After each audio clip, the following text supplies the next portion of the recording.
प्राचीन काल में सुदामा नामक एक अत्यंत गरीब ब्राह्मण था। अत्यंत दुखी होने पर लोगों से सुना था कि जगन्नाथ जी का व्रत और दर्शन करने से सभी मनोरथ पूर्ण होते हैं।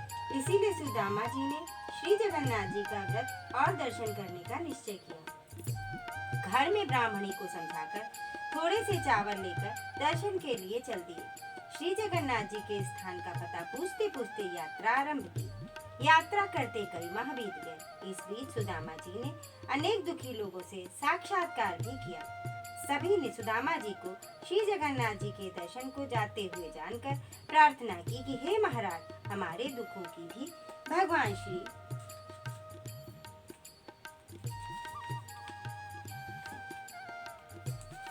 जगन्नाथ जी से प्रार्थना करना। इन दुखी लोगों में बाल से बंधा झूमता हाथी, आम का पेड़, रंभाती गाय का बछड़ा, ताल तलैया, आग से भरी बरौसिया वाली औरत, मचिया चिपकी औरत, इन सब ने अपनी अपनी व्यथा को कहा।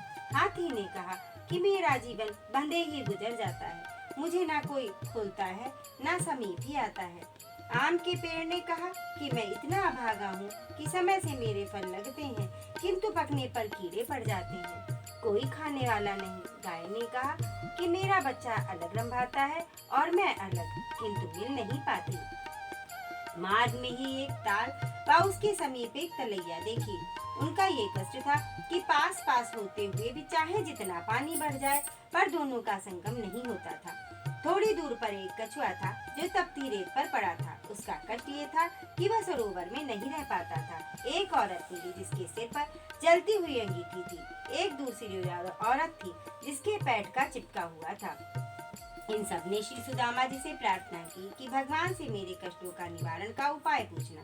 श्री सुदामा जी सबके कष्टों का विचार करते, भगवान का स्मरण करते हुए यात्रा करते रहे। कई महीने बीतने पर जब वह श्री जगन्नाथ जी धाम के करीब पहुँचे, भगवान ने सुदामा की भक्ति जानने के लिए एक जलते हुए भार के समीप खड़े हो गए। रास्ता चलते ही सुदामा जी उसी भार के समीप आए और देखा कि जलते हुए भार के समीप एक व्यक्ति खड़ा है। सो वहीं रुककर पूछा, भैया जगन्नाथ जी यहाँ से कितनी दूर है? मनुष्य रूपी भगवान ने कहा कि आप जगन्नाथ जी के समीप ही खड़े हो समझो। सुदामा जी ने कहा, भैया तो फिर वह रास्ता बताओ कि जिससे मैं जल्दी ही जगन्नाथ जी के दर्शन कर सकूं। भगवान ने जलते हुए भार का मुंह दिखाते हुए कहा कि इस रास्ते से शीघ्र ही दर्शन होंगे। सुदामा जी ने कहा, यह आग से तप रहा है। मनुष्य रूपी भगवान ने कहा, संसार भी तो अनेक प्रकार के दुखों से जल रहा है, बिना ताप सहे कोई भगवान को कैसे पा सकता है? सुदामा मनुष्य रूपी भगवान के गुण वाक्यों को समझकर झट से धोती लंगोटा जैसी कर भक्ति भाव व विश्वास से भरे भार में घुसने के लिए तैयार हो गए। जो ही सुदामा जी ने भार में घुसना चाहा कि भगवान ने रूप बदलकर हाथ पकड़ लिया, दर्शन देकर अपने स्थान को ले गए। भगवान ने अपने धाम में सुदामा का बड़ा ही आदर सत्कार किया। सुदामा जी ने भक्ति और प्रेम में मगन होकर कुछ दिन निवास किया। फिर ब्राह्मणी की याद कर एक दिन भगवान से मार्ग में मिले हुए लोगों की व्यथा को बताया तो भगवान ने बताया कि इसमें हाथी तो पूर्व जन्म का कायस्थ है, इसने दूसरों से लिया है और अपने से कुछ भी नहीं दिया, सदा दूसरों को फंसाकर मस्त होता रहता था। अतः इस जन्म में मस्त हाथी हो बंधन में पड़ा है। अतः उसके दोषों को बताकर 5 बेत मार देना तो वो उन पापों से छूट जाएगा। आम का पेड़ पूर्व जन्म का कृपण ग्रहिता है, दूसरे से अनेक प्रकार के धन सामग्री ग्रहण करता था किंतु स्वयं देने के समय कृपण होता रहा। अतः खाने के समय इसके फल में कीड़े पड़ जाते हैं, इसीलिए इसके भी 5 बेत मार देना, इसका भी पाप दूर हो जाएगा। कछुआ जो पूर्व जन्म में लोगों को हरा भरा देखकर जलता रहता था, इसी स्वभाव व दोष से उसे जल नहीं प्राप्त होता है, तपता ही रहता है, इसके भी 5 बेत मारकर जल में छोड़ देना, सुखी हो जाएगा। गाय पूर्व जन्म की तो नहीं है, वो माँ की गोद से बच्चों को अलग करती रहती है, अतः इसका बच्चा अलग रंभाता रहता है, इसके भी 5 बेत मारकर गाय और बछड़े को पास कर देना। ताल तलैया जो पूर्व जन्म की देवरानी जेठानी है, एक दूसरे को वापस लिया है दिया नहीं, अतः इसी से मिलन नहीं होता, उमड़ घुमड़ कर रह जाती हैं। 5 बेत मारकर 5 चुल्लू पानी एक दूसरे में डाल देना, मेल हो जाएगा। जलती अंगीठी सिर पर रखने वाली स्त्री पूर्व जन्म में रोटी बनाती थी किंतु तवा चूल्हे के सिर पर जलती ही रहने दिया करती थी, उतारती नहीं थी, अतः इसका भी सर तपता रहता है। 5 बेत मारकर उसके सिर से अंगीठी अलग कर देना। मचिया वाली औरत पूर्व जन्म में बहू होकर सास ससुर जेठ आदि के सामने खाट पर चढ़ी बैठी रहती थी, उतरती नहीं थी, इसी से उसकी मछिया चिपकी रहती है। 5 बेत मारकर मछिया अलग कर देना। इसी तरह सभी के दुखों का निवारण पूछकर सुदामा जी ने श्री भगवान से विदा मांगी। लौटते समय सुदामा जी ने सोचा कि बड़ी बेटी से भी मिलता चलूं, सो उसकी ससुराल पहुंचे। इसी बीच जगन्नाथ जी के व्रत का सोमवार पड़ा, सो बड़ी बेटी से थोड़ी गुजिया बनाने को कहा तो वह धन के घमंड में भरी बोली, यहाँ के ढकोसली आदि ये सब नहीं चलेंगे। भगवान कहाँ है, ये सब बेकार का दिखावा है, दूसरी जगह जाकर करो। यह सुनकर सुदामा जी दुखी हुए।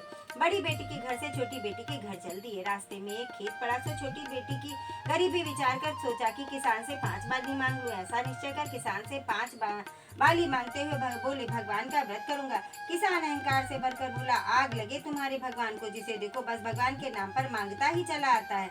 सुदामा जी दुखी होकर मुड़े थे कि खेत में आग लग गई।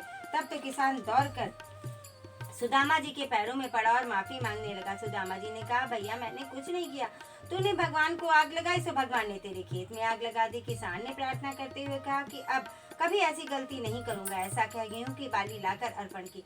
जलता हुआ खेत हरा भरा हो गया। आगे चलकर एक आम का बाग पड़ा, वहां भी सुदामा जी ने पूजा के लिए 5 आम मांगे। रखवारे ने दुर्वचन कहते हुए इनकार किया, सो बड़ी जोर की आंधी चली, सारे आम नष्ट होने लगे। देखकर रखवारा दौड़कर सुदामा जी के शरण में आया, खुशामद करने लगा। दयालु सुदामा ने भगवान से प्रार्थना की, उसके फल ग्रहण किए तो आंधी शांत हो गई।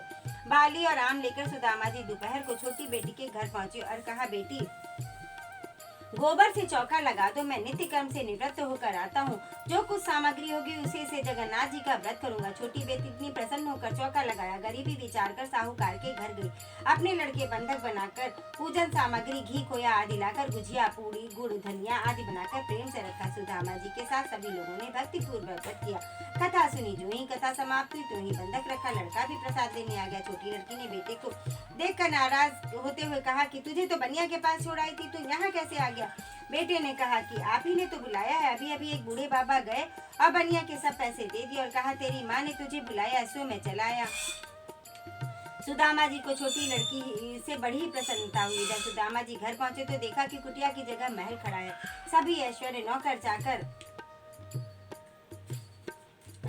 वहां नादी उपस्थित है। ब्राह्मणी जो गरीबी से मुरझाई बूढ़ी से दिखती थी, वह सोने के आभूषण से लदी, चमकता हुआ चेहरा जवान से दिख रही थी। सुदामा जी ने प्रसन्न मन में निश्चय किया कि जगन्नाथ जी की कृपा से ही यह सब मुझे प्राप्त हुआ है। उनके नाम से एक भंडारा होना चाहिए, इसमें दूर देश तक कोई भूखा न रहे। ऐसा सोचकर चारों हर कार्य दौड़ाए, निमंत्रण भेज इष्ट मित्रों को बुलाया। जगन्नाथ जी का पूजन कर भंडारा शुरू ही किया था कि सुदामा ने सुना कि एक औरत रोती हुई आ रही। दौड़कर सुदामा जी ने देखा कि बड़ी बेटी रोती हुई आ रही है। सुदामा जी ने पूछा, बेटी रो क्यों रही हो? बड़ी बेटी ने कहा, पिताजी जब से आप हमारे घर से गए हो पता नहीं किसका कोप हुआ है कि सब धन संपत्ति नष्ट हो गई, मैं बड़ी ही दुखी हूँ। सुदामा जी ने ढांढस बधाया और प्रेम से भोजन परोसा, किंतु पत्तल पर गिरते ही सारे व्यंजन रोटियां कोचिया के रूप में देखकर आश्चर्यचकित हो जाते थे। सुदामा जी ने यह देखकर दुखी हुए भगवान से प्रार्थना की कि आकाशवाणी, तुम्हारी बेटी ने हमारे व्रत का अनादर किया था, प्रसाद बनाने में दुखी हुई थी, अतः इसकी सारी संपत्ति नष्ट हुई है। भोजन में रोटियां कोचियां ही रह गई। श्री सुदामा जी ने प्रार्थना की कि भगवान आपके भंडारे में तो इसे भरपेट भोजन मिलना चाहिए। सुदामा जी के आग्रह पर भगवान ने कहा कि मेरे शीत इसके पत्तल में जोड़ दो, इसे भी भरपेट भोजन प्राप्त हो जाएगा, किंतु मेरा व्रत करने से ही इसके दुख दूर होंगे। लड़की ने सुना तो उसी दिन से जगन्नाथ जी का व्रत करने लगी। व्रत के प्रभाव से सुखी हुई। जगन्नाथ जी का व्रत संसार में जो भी प्राणी करेगा वह संसार के